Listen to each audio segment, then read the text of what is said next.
तालियां, इतने सारे बच्चे बैठे, पता कैसे चलेगा कि ताली बजी है? कुछ पता चला आप लोगों को? बच्चों को समझ में आया कि दीदी ने क्या बताया? हाँ, किस किस को समझ में आया? आया समझ में? पूछो, कुछ बताओगे फिर? हैं? आओ इधर आओ, इधर आओ।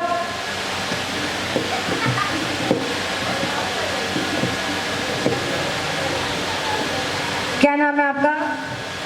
माय नेम इज आराधना। आराधना, आराधना क्या बताया दीदी ने? कुछ भी बताओ, चलो जो आपको पता चले। दीदी ने बताया कि डॉक्टर भीमराव अंबेडकर बहुत बड़े डॉक्टर थे और हमारे देश का संविधान उन्होंने लिखा था। चलो ताली बजा दो भाई आराधना के लिए। अब आपके सामने हमारी कांताराज फाउंडेशन से हमारे बीच पूजा जी आई हैं, जो कांताराज फाउंडेशन की अध्यक्ष हैं और इनकी संस्था को भी 1 वर्ष हो चुका है और बहुत ही अच्छे से कार्य कर रही हैं। लड़कियों को सेल्फ डिफेंस की ट्रेनिंग इनकी यहाँ चल रही है। रोनी में इन्होंने हमारी ब्रांच को किया हुआ था और अब अपनी संस्था को चला रही हैं, बट हमारे साथ मिलजुल के ही कार्य कर रही हैं, क्योंकि कोई भी कार्य जब हम करते हैं तो वो अकेले संभव नहीं होता, सभी के सहयोग से वो संभव होता है। तो मैं कांताराज फाउंडेशन की अध्यक्ष पूजा जी को बुलाना चाहूँगी कि वो मंच पर आएँ और हम उनका स्वागत भी करते हैं। स्वागत के लिए मैं रेणु जी को बुलाना चाहूँगी, मंच पे आके उनका स्वागत करेंगी फूल माला के साथ। हाँ ठीक है, हाँ हाँ पिनाई तालियों के साथ आजा।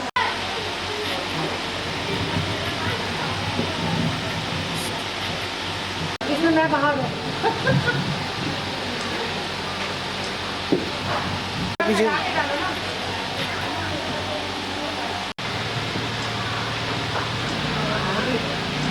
Done done done done. आराम से बेटा। थोड़ा सा ऐसे कर लो, राइट कर। हाँ आप करते रहो, फोटो खींच लीजिए इधर। लास्ट में फोटो मैं भी क्लिक कर दूँगा। इधर देखो सामने, प्रियंका भी चुप रही हैं। हाँ, इसी के उपलक्ष्य में आज का ये कार्यक्रम रखा गया है और सबसे पहले मैं आप लोगों में बताना चाहूँगी कि हमारी संस्था पिछले 7 सालों से कार्य कर रही है महिलाओं के लिए, महिलाओं के रोजगार के लिए, महिलाओं के डोमेस्टिक वायलेंस को लेकर और बच्चों की एजुकेशन को लेकर हमारी संस्था काम कर रही है। और अभी तक कम से कम भी 19 संस्थाएं हमारी ऑल ओवर इंडिया बन चुकी हैं, जिसके अंदर 10 से 15 हज़ार लोग हमारे साथ जुड़ चुके हैं। ये छोटे छोटे कार्यक्रम हैं जो हम जगह जगह करते ही रहते हैं और आज का ये जो कार्यक्रम रखा गया है ये बहुत ही जल्दबाजी में रखा गया, क्योंकि हमें कुछ बड़ा हम लोगों ने सोचा था कि करने के लिए, लेकिन हमें छोटे में ही हम लोगों ने इसको आज का करा कि भी जल्दी जल्दी इसको हम आज कर दें। तो बाबा साहब अम्बेडकर के उपलक्ष्य में जो आज हम जयंती मना रहे हैं यहाँ पे सब मिलकर, तो इसमें मैं बुलाना चाहूँगी सबसे पहले हमारी बेटी चाहत को, जो बाबा साहब के उपलक्ष्य में, जीवन के उपलक्ष्य में जो भी उनकी उपलब्धियाँ थी और उन्होंने हमारे देश के संविधान को बनाने में जो जो चीज़ें लागू की उसके बारे में जानकारी देगी।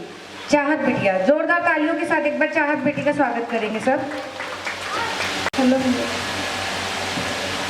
आप सभी लोगों का मेरा नमस्कार। जैसा कि हम सभी जानते हैं, भारतीय संविधान के पिता कहे जाने वाले डॉक्टर भीमराव अंबेडकर का जन्म 14 अप्रैल 1891 को महू में हुआ था। उन्हें दलितों का नेता, समाज सुधारक और संविधान के निर्माता के रूप में भी जाना जाता है। बाबा साहेब के बचपन का नाम भीम सकपाल था। उनके पिताजी रामजी मोलाजी एक प्रधानाध्यापक थे। जब वे 5 साल के थे उन्होंने अपनी मां को खो दिया था। अपनी शिक्षा पूरी करने के लिए वह मुंबई गए। वहां से उन्होंने बैचलर ऑफ आर्ट्स की डिग्री प्राप्त की और अपनी उच्च शिक्षा के लिए वह इंग्लैंड गए। वहां से उन्होंने पीएचडी और अपनी मास्टर्स की डिग्री प्राप्त की। उस समय, जैसा कि हम सभी जानते हैं, भारतीय संविधान में सबसे महत्वपूर्ण मुद्दा आरक्षण प्रणाली थी, जिसका मुख्य उद्देश्य समाज के कमजोर वर्ग और उनकी जीवन शैली में सुधार के साथ साथ उन्हें आगे उत्थान की ओर ले जाना था। डॉक्टर अंबेडकर के सामाजिक कार्य और लोगों के उत्थान के प्रति उनके इस योगदान के लिए उन्हें भारत में बहुत सम्मान के साथ इस दिन याद किया जाता है। प्रत्येक वर्ष इस दिन पूरे भारत में अवकाश होता है। तो चलिए हम सभी इस महत्वपूर्ण दिवस को उत्साह के साथ मनाते हैं और हमारे देश के लिए उन्होंने जो भी कार्य किए हैं उन्हें याद करते हैं। धन्यवाद। जय भीम, जय भारत। हम लोग आजकल सेल्फ डिफेंस की ट्रेनिंग करा रहे हैं, जिसमें जो हमारी बच्चों के लिए बहुत ही ज़रूरी है। आजकल आप देख ही रहे हैं जगह जगह क्या हो रहा है, छोटी छोटी बच्चियों के साथ दुष्कर्म किए जा रहे हैं। सबको पता है ना गली मोहल्लों में क्या हो रहा है आजकल। उसी के लिए हम लोगों ने एक नई शुरुआत की है कि हम गली गली जाकर बच्चों को सेल्फ डिफेंस की ट्रेनिंग करवाते हैं, जो कि हम दिल्ली पुलिस के सहयोग से करवा रहे हैं। और आप सबसे भी अनुरोध है कि जहाँ भी सेल्फ डिफेंस की ट्रेनिंग हो आप उसको करें, क्योंकि उससे हमें ये जानकारी मिलती है कि अगर हमारे पर कोई अटैक कर रही है, अड़ोस पड़ोस में कोई भी ऐसी घटना हो रही है, तो आप उसका कैसे सहयोग कर सकते हैं या उसका समर्थन कर सकते हैं। इसके लिए हम लोग गली गली जाकर अपनी बच्चियों को प्रेरणा दे रहे हैं। और हम लोगों ने एक अभियान भी चला रखा है, सबकी बेटी हमारी सुरक्षा का, जो कि हम एसएस एजुकेशन चैरिटेबल ट्रस्ट के साथ मिलकर वो कार्य कर रहे हैं, जिसमें हम पूरे अपना जो भी हमारी दिल्ली है उसमें अपनी सभी बेटियों को, बहनों को, महिलाओं को जागरूक कर रहे हैं। जरूरी नहीं है कि जो आज का समाज में हो रहा है हमारी छोटी छोटी बच्चों के साथ ही हो रहा है, वो आप देख रहे हैं जगह जगह बड़ी बड़ी महिलाओं के साथ भी हो रहा है, तो वो ना हो इसलिए हम लोग उसके लिए बहुत ही शिद्दत के साथ काम कर रहे हैं। अपना गली गली जाकर उनका सहयोग करते हैं। और हम अपनी जो बहनें हैं उनको ऐसे जो ग्रुप भी हम लोग तैयार करवाते हैं, जिससे बहनें अपना छोटा मोटा रोजगार कर सकती हैं। क्योंकि कई जो हमारी जानकारी है जो आप लोगों को नहीं है, जैसे हमारी दिल्ली सरकार जो भी है हमारी महिलाओं के लिए बहुत कुछ कर रही है, आप लोगों को जानकारी है उसकी नहीं है। नहीं है किसी को जानकारी है आप लोगों को हमारी सरकार क्या क्या कर रही है हमारे लिए, बहनों के लिए। बहुत सी ऐसी चीज़ें हैं जो हमारी सरकार कर रही है, जो आप लोग यहाँ से पूछ सकते हैं और हमारा जाते हुए अपना हमारा पर्चा भी लेकर जा सकते हैं, जिसमें हमारा सारा चीज़ें लिखी हुई हैं, जिसके लिए आप मैडम से भी संपर्क कर सकते हैं द्वारका मोड़ पर। उसमें आप सब कुछ आपको पूरी जानकारी मिल जाएगी। बाकी मैं रेनू जी से भी चाहूँगी कि वो 2 शब्द कहें। रेनू जी, पहले हम रेनू जी का भी स्वागत करना चाहेंगे कि क्योंकि बहुत ही मेहनत के साथ कार्य करती हैं और वो भी सबको फुल सपोर्ट करती हैं। कभी भी आपको ज़रूरत हो तो आधी रात को भी आपका सहयोग करेंगी।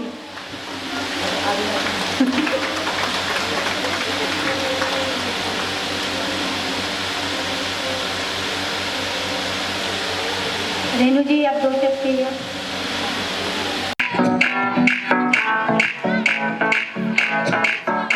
आज भी है पानी पानी पानी पानी पानी पानी और दिन भी सानी सानी सानी सानी सानी सानी आ जाओ on the beach यार, सबको मेरी खींच किस्मत होगी तेरी कब तुम्हें ये बात न माने। आज भी पानी पानी पानी पानी पानी पानी और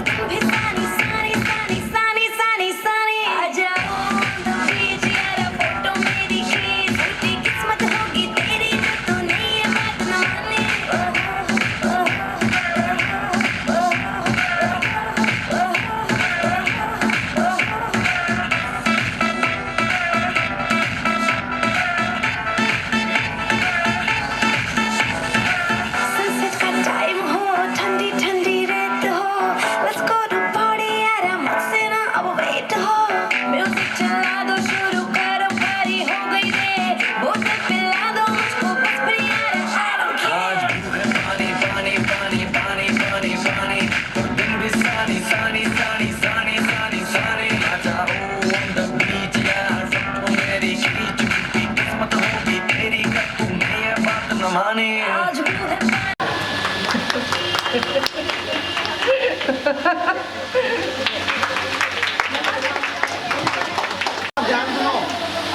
एकदम खामोशी का, ठीक है। सुनने के लिए क्या होना पड़ता है, चुप होना पड़ता है। मैं सबको नमस्कार करती हूँ। राजवीर भारती जी, आपका स्वागत हो चुका है, लेकिन बातें सुनने के बाद लगता है कि आप बहुत अच्छी कार्यकर्ता हैं, बहुत अच्छे विचारक हैं। मैं ऐसे पुरुषों और महिलाओं सभी उनके प्रति मैं आभार प्रकट करती हूँ हमेशा से। मेरा परिचय है, इन्होंने आपको दिया कविता जी ने, होता ये है कि कुछ संकुचाहट रह जाती है जब अपनों के बारे में हम कुछ कहते हैं। ये मेरी भतीजी है, इसको संकोच हो रहा था मेरा पूरा परिचय देने में। मैं IAS ग्रेड के पोस्ट से रिटायर हुई। विविध भारती के गाने सुनते आए होंगे आप, अभी भी सुनते हैं। उसका हेडक्वार्टर है बॉम्बे में, वहाँ की मैं स्टेशन डायरेक्टर थी। मुझे रिटायर हुए 10 साल हो गए और मुझे बहुत खुशी होती है कि जब मेरे अपने परिवार की कोई महिला आगे आ रही है और इतनी मुस्तैदी, इतनी दक्षता के साथ में ये काम कर रही है। मेरा आशीर्वाद हमेशा इनके लिए रहेगा। ये तो बात हुई मेरी व्यक्तिगत मांग की, लेकिन यहाँ हम बात कर रहे हैं खासकर कविता जो जिस तरह जोश में भी कह रही थी अभी कि हमें 33% नहीं, हमें 50% चाहिए, बराबरी का हक चाहिए। बेटा, मैं आपकी बात से सिर्फ 10% सहमत हूँ। स्त्री के मामले में ईश्वर ने हमें जो क्षमता दी है, जो सहन शक्ति दी है, वो पुरुष के पास नहीं है। अगर हम पुरुषों के साथ मिलकर 2% भी अपना पूरा देती हैं, जो कुछ हम में है, हमारी कार्यदक्षता, हमारी बुद्धिमानी, हमारी सहन शक्ति, हमारी घर को चलाने की व्यवस्था, अगर 2% भी देती हैं तो पुरुष के लिए वो प्रेरणा बन जाती है और वो और ज़्यादा अच्छा काम करते हैं। औरत कितनी भी तरक्की कर जाए, लेकिन किसी भी, चाहे भारतीय नारी हो या विदेश की महिला हो, मैं विदेशों में भी जा चुकी हूँ, देखा मैंने वहाँ भी, प्राइम काम क्या होता है महिला का? मैनेजमेंट। और वो मैनेजमेंट क्या? घर का। अगर स्त्री एक दिन भी अपने घर के मैनेजमेंट को नहीं देखती है तो पूरा परिवार खंडित हो जाता है, व्यवस्था डगमगा जाती है। आपने खुद भी अच्छी महिलाएं बैठी हैं, अनुभवी महिलाएं भी, जो कि लंबे अरसे से अपने परिवार को चला रही हैं। मैं क्षमा चाहूँगी यहाँ पे मौजूद पुरुषों से कि पुरुषों को जीतना बहुत आसान होता है। आप अपने भाई की कलाई पे राखी बांधने जाती हैं या बांधती हैं, तो इतना सा छोटा सा भाई भी ना यूं करके खड़ा होता है। वो आपको पूरा 100% देना चाहता है कि मैं तेरी रक्षा करूँगा। उस छोटे बच्चे में इतनी क्षमता होती है क्या? लेकिन देता है मानसिक रूप से। तो हमें शारीरिक रूप से महिलाएं हमेशा से ही पुरुषों से कम रही हैं। उसका खामियाजा करने के लिए हमें पुरुषों का संबल बन के आगे आना है। सरकार अगर 33% दे रही है तो not bad to start with. Maitri Gargi के ज़माने से, शिवाजी की मदद के ज़माने से, इंदिरा गांधी की मदद के ज़माने से और भी पीछे जाएं अगर कौशल्या नहीं होती पीछे तो राम कभी वनवास जा ही नहीं सकते थे। हम कैकेयी को दोष देते हैं, लेकिन कौशल्या आगे आकर ये नहीं कहती कि बेटा नहीं, माँ का कहना मान, वो तेरी माँ है, मैं तो दूसरे नंबर पे आती हूँ, उसने आदेश दिया इसलिए तुम जाओ।